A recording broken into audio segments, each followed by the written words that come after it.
Bless your name, Jesus. Tukuwe ekitiibwa Mukama.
In these few minutes,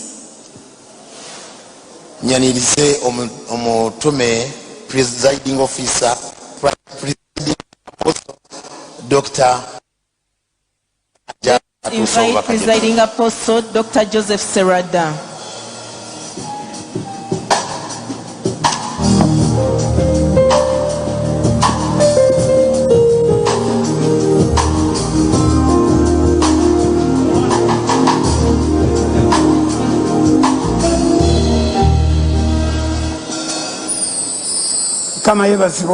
Praise the Lord. Praise the Lord. You'll clap your hands.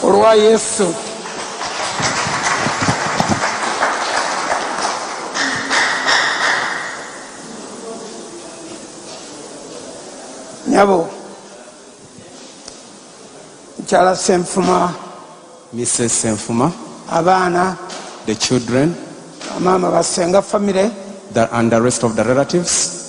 Badde ntuddawo ne bagamba nti enkya bampadde assignment. I came and then I realized that tomorrow I have an assignment. Bagimpeereddeawo kakati nina okwerwanako. So I was given that assignment. We're here, so I have to make sure. Nziruke mangu ngende nange ate nga beemirimu nsobole okubaawo. Then I go back so that I assign duties, then so that I can be in position to attend. Mbadde nakedde ku church. In the morning I was at church. Naye mbadde nvuga emmotoka okuddayo eka. But when I was driving back home, omuntu gwe simanyi nampeereza ka message gakaŋŋamba nti wano waliwo service mwenteeka okwogerera. somebody that I didn't know sent me an SMS and said, you have to speak in the service that I wasn't aware of. Nengamba driver nti kakati twejjeko bano abaana betulina tubatwale. So then I said that I told my driver to take the children tugende Kasubi so that we go home. Ebigambo ebiri ku mutima gwange biri bisatu ngenda kubyogera mu dakiika 3. The words that are upon my heart are 3, and I'm going to use 3 minutes to speak them out. Eri abantu nga bwe bayitibwa ku mikolo bajja ne bagyonoona. There are people who can be invited during ceremonies and then they spoil them. Omu kubo bamuyita Simeon. One of them is called Simeon. Mariamu yajja mu yeekaalu okuwaayo omwana w'omubereberye Yesu. When Mary came in the temple to dedicate the first son Jesus, bw'aba ayimiridde awo ng'alinda bakola omukolo, when he was standing there waiting for the ceremony, omusajja oyo Simeon n'ajja. Then that man called Simeon came n'akwata omwana mu ngalo, and then got hold of this child in the hands, n'akola statement ng'eri bweru nga teri ku mulamu nakamu. and then he made a statement that was out of the ceremony agenda. In Luke chapter 2 verses 37, he said, now you lady,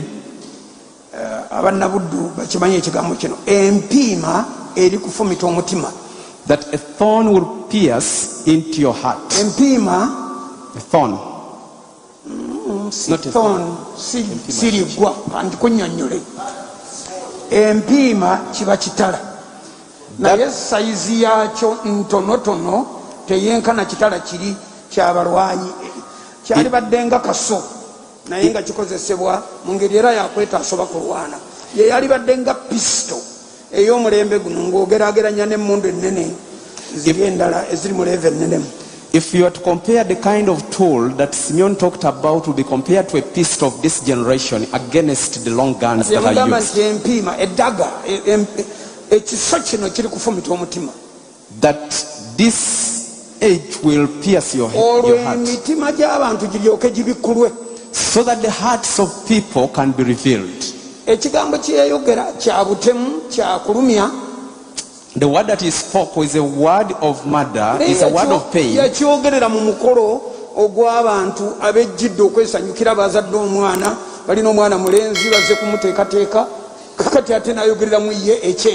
And then he came to this ceremony where it was a dedication of a son that we are celebrating of and preparing him. I want to speak this word so that it's released out from my heart. I have heard so many people speak that Senfuma has been speaking about death.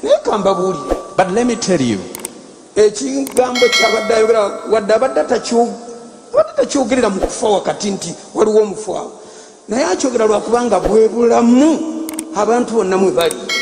he was speaking about the word death because that's life through which all people are in. When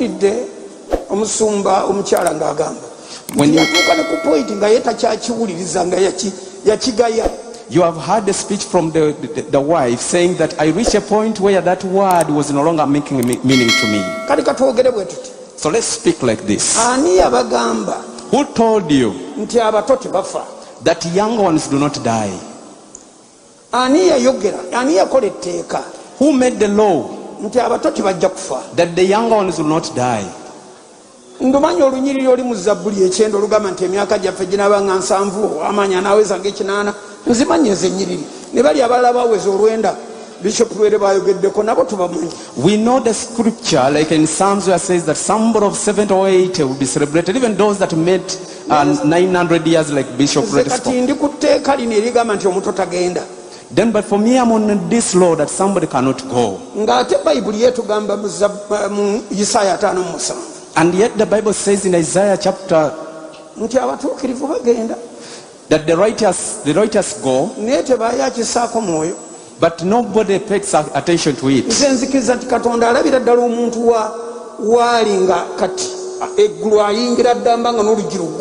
For me, I believe that when God sees somebody that can go through heaven straight away and then takes, and the person goes through. For you get some bit of confusion. You cry a lot. But when the heavens have understood what exactly they are doing, what was told to Mary, that sword will pierce your heart. It was 33 years ahead of it. And it happened. Jesus died when he was not yet 35 years on earth. But can you carry that he did? John died at 34. Then Stephen was around 38 years. All people who died at a younger age are quite numbered. That's why we get disturbed with this one. So if we fail to bring it where we can lead us to walk. Me, yesterday, I saw a message on my phone. I tried to call Mommy's phone and failed.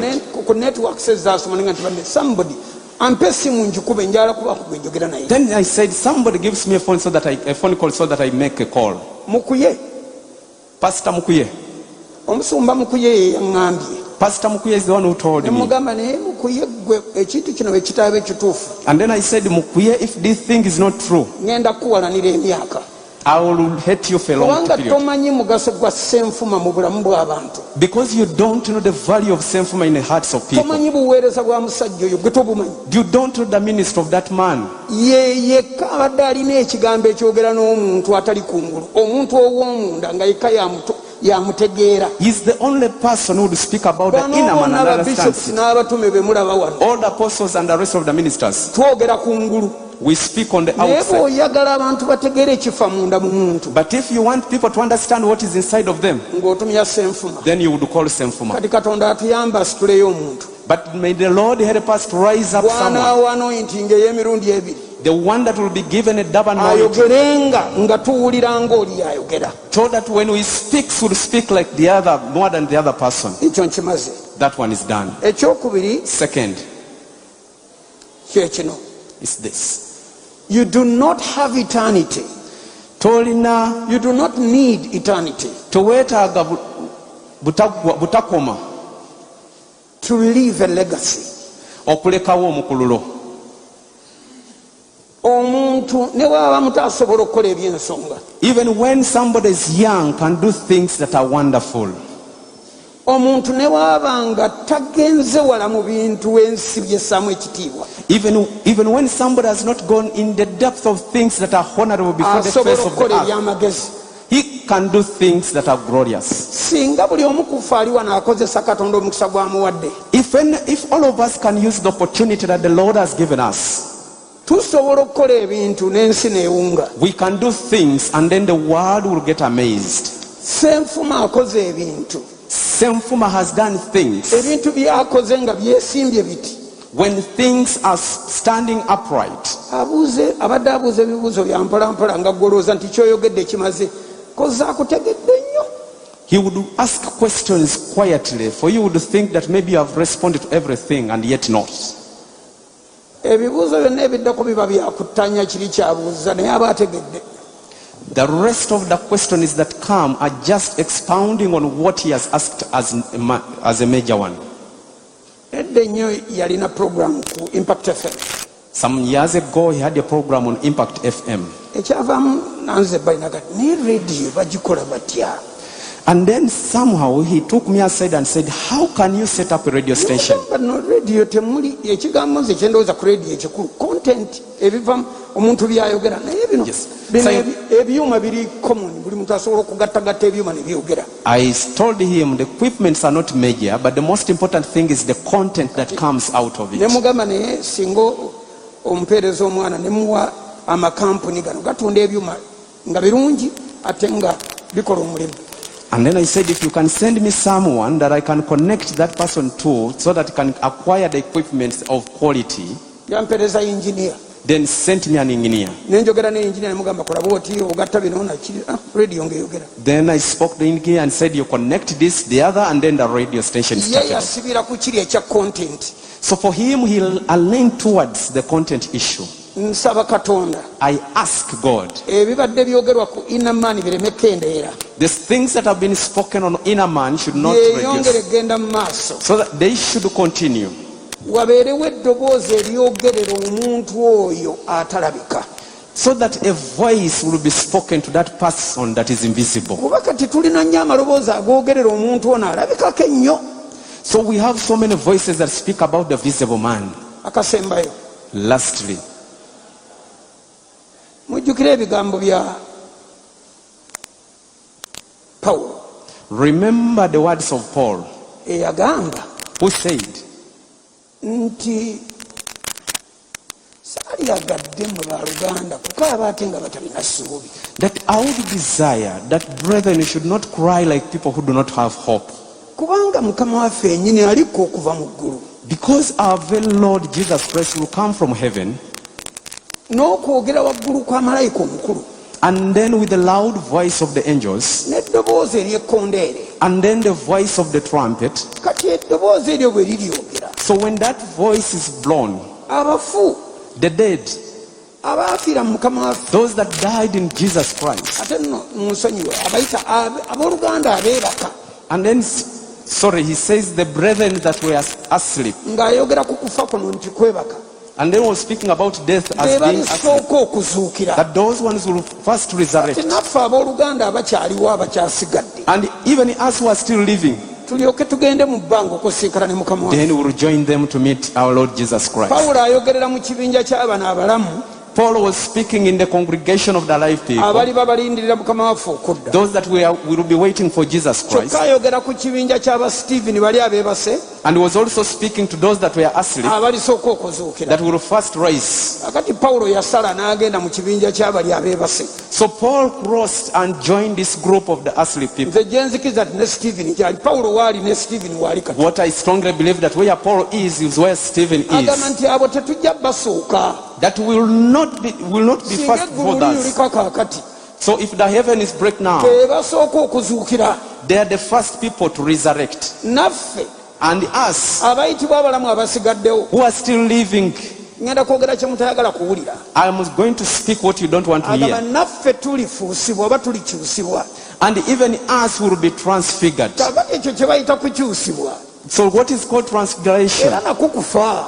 is also death. Liri eggulu lye tugendamu The heavens that we are going to, tebatuusaayo mubiri guno. we cannot go with this mortal body. Bakolinsa agamba 15 Corinthians 15, nti waliyo 1 Corinthians 15, emibiri egyennyanja that there are bodies of fish, n'emibiri egy'ensolo and then the bodies of n'emibiri animals, egy'ebinyonyi and even bodies of birds, n'ebintuntu ebirala birina emibiri. and even other parts have bodies, Ebimu ku byo birina n'omusaayi even others have blood. naye emibiri But the body, egy'abantu the mortal bodies of people, tegisukka wano, they cannot go beyond this. tegiyinza ndowooza gizitowa nnyo, tegirina bwe gigenda waggulu eyo. They are too heavy that they cannot even go to the Ndowooza up. gizitowa, ndowooza gizitowa, I ndowooza bulowooza. think they are quite heavy. Kati omubiri guno guteeka okukyusibwa. So this body has to be changed. So abaafudde jjo So those that passed on yesterday n'abaaluli and the other days, n'abafa kaakati and even those that are dying now, n'abalifako olwo and those ng'akomyewo, that will be dying bonna soon, tuteeka okumala okufa tulyoke tugende gye all tugenda. of us must first die and be Bazzaamu transformed. amaanyi bwe gati.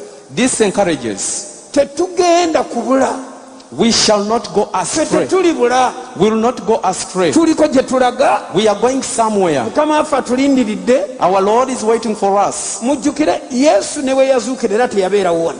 Remember when Jesus resurrected, did not stone the earth. Nakwana 40 days, he went. n'agenda. He went. So ne bwe tusaba kati essaala yaffe ey'ekipentekote, Stephen n'addamu n'atunula. Even when we pray our Pentecostal prayer and Stephen Era raises olunaku up, mwagenda tukabya amaziga ge gamu nga gano.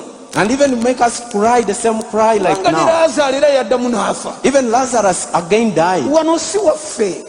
One in on the earth is not Waffe mu ours. ggulu. Our citizenship is Eyo in gye heaven. tulinda omulokozi waffe okuva. That's where we wait upon our salvation to come. Mbaweerera amagezi. I'm advising you, Twetegeke. let's prepare ourselves. Tegeka omuntu waffe oli Let's prepare our inner man, atagooka, the one that does not shrink, atanaabuka, that one does not go astray, atayonooneka, that one that does not sin, atafa. that one that does not Oyo die, yamanyibwa okuva ku lubereberye, that one who was there from the beginning, gwe baayambaza obwambaza akayumba kano ak'okungulu. the one that was just given the earthly vessel. Kati nze bampa kampimpimu, Me, I was given a short one, bampa katonotono, given a smaller one, ndowooza kyazze n'atwalako portion ezimu ezaali badde ezange baaziwa kyazze. and then Pastor Chaze took part of my portion, Ne wano bwe wati ne banseeraseera, and then awo sidewide I was given ebyo small, ne babiwa Kiganda. and then one was given Pastor Chiganda. Kati obusiisira bwa njawulo, nze ndi mu katonotono, ono ali mu kawanvu ate oli ali mu kanene. So the tents are different, whereas one has another one, I also have a Oba different. temwagala, ensiisira ziteekwa okwabizibwa. All the tents, we want it or not, must be Bwe ziri broken. abizibwa. When they are broken, Ne tugenda,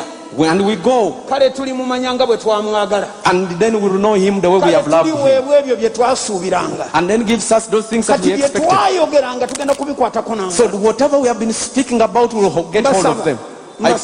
I pray. Tunyweze okukkiriza, Let's hold our faith tusangule amaziga. so that we shed off the tears. Bwe bati abasajja ba Katonda bwe bagenda. That's how the men of God go. Bwe tuti bwe tugenda tewabaayo nkola ndala. That's the way men of God go. There's no other way. Abantu Yesu bwe yagenda ensi yawuubaala. When Jesus went, the whole world was astonished. Abasajja abamu n'ekibuga ne bakidduka ne baga nti temwategedde byafudde Yerusaalemi. Even others took off from the city and were asking themselves, didn't you know what happened in Babasanga ku Jerusalem? kkubo nga bagenda And others were along the roads going. nga badduka ekibuga.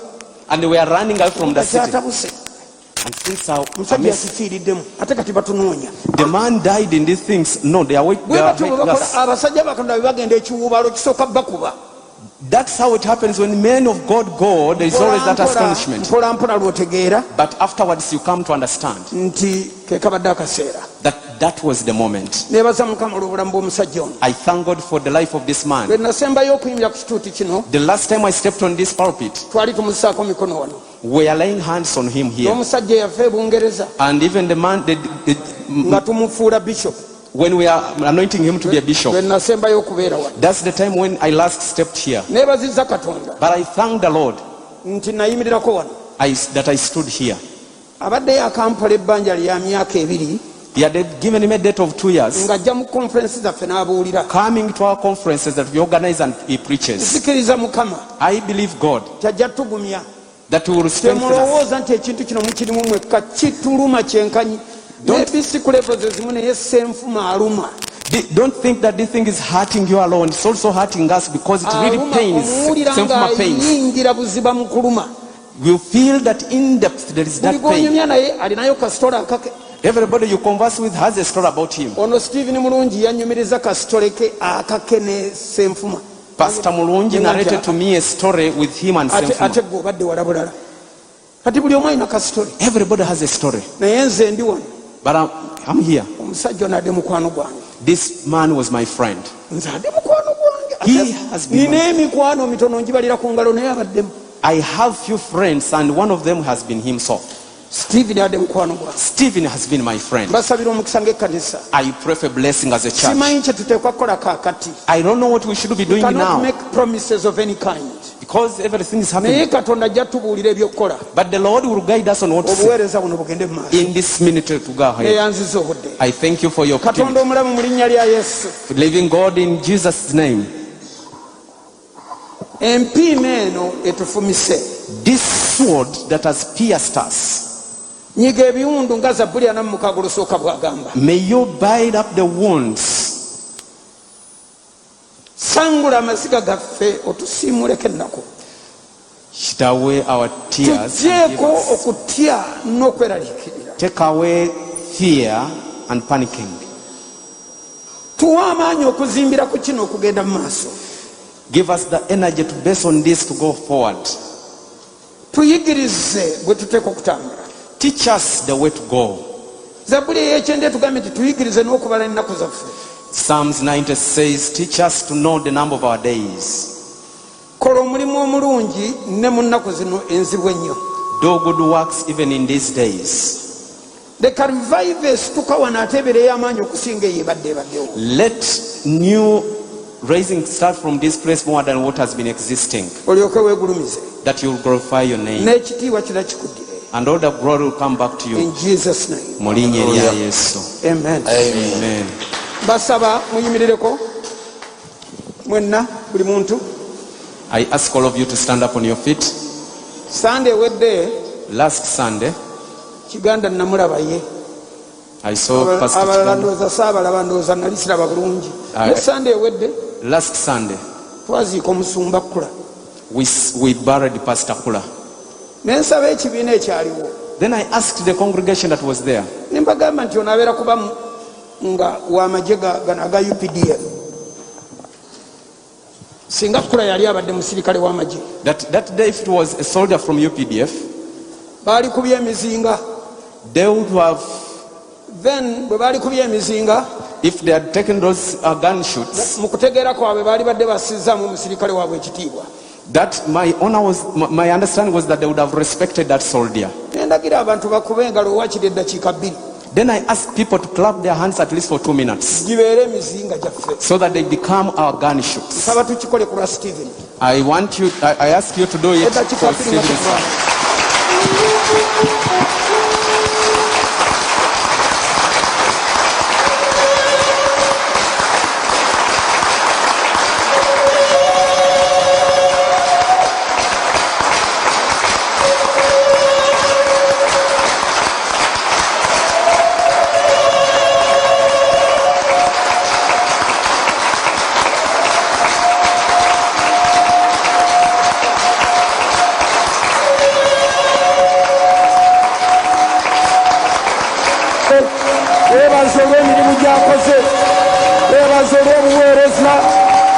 weebaze olwa famire, weebaze.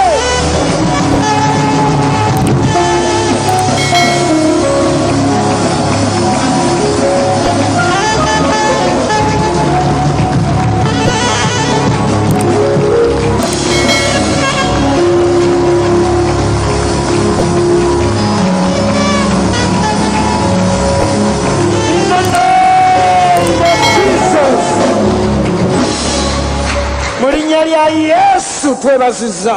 In Jesus' name we give In the thanks. name of Jesus we've given thanks. Mu linnya lya Yesu mwe twebaliza. Mu linnya lya Yesu twebaziza olw'emirimu. In Jesus' name we thank you for the works of Twebaziza olw'obuweereza. because he has decided to minister. Twebaziza olwa testimony. We thank you for the testimony. Amen. Amen. Thank you. mukubire katonda engalo ez'amaanyi musaba mutuule.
Tekulina buyini kw'omukisa gwa Mukama gwampadde nkimanyi.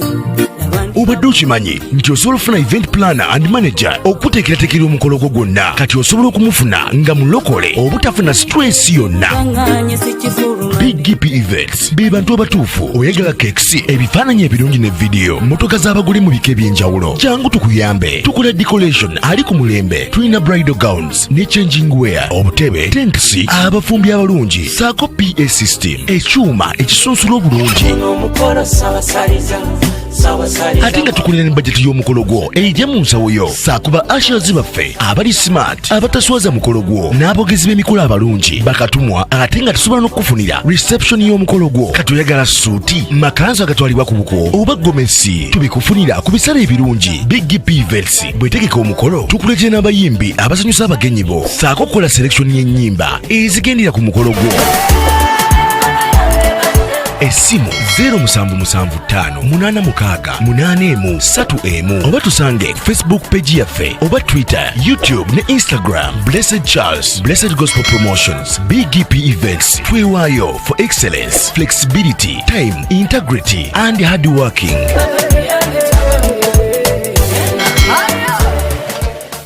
BGPevents, likinga, subscribinga, oba ogoberere era oyanirize n'omulala byonna bya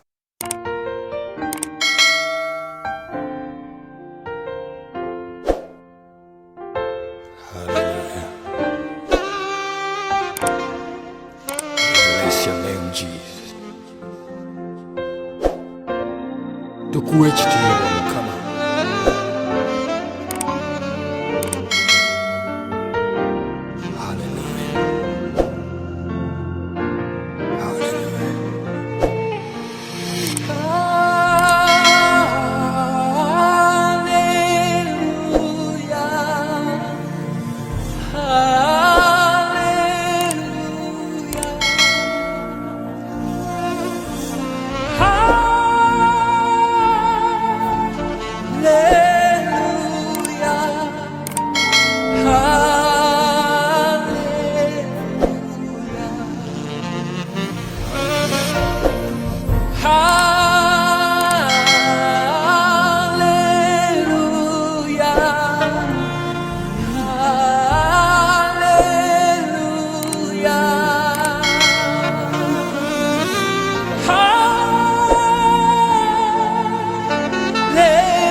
is the song in heaven.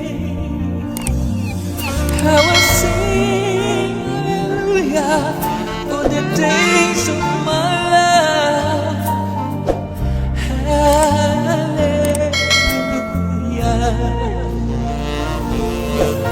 Mochumbu etsikise cholume naimba nakuenyinga ndeketwa katimanyamba naimba. I will sing hallelujah for the days of my life. Hallelujah.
Thank you, Jesus.